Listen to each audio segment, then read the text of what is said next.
Do you want to have your preferable respond text on for incoming call? You say something crazy when your friends call you an unexpected time? Well, look no further. Here's how you can add your own response text for incoming call.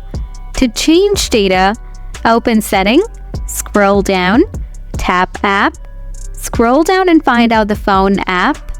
Once you get that, you need to scroll down, find out these settings called Respond with Text. Here you can see 3 sections which are default set. Now to add your own text, add your text according. For me, I would add later alligator. You can fill this using your way. Also, when you get an incoming call, you can see it on your screen. Tap the message icon, then you can even see custom from you, can even type anything you may like. But it takes some time to have custom messages.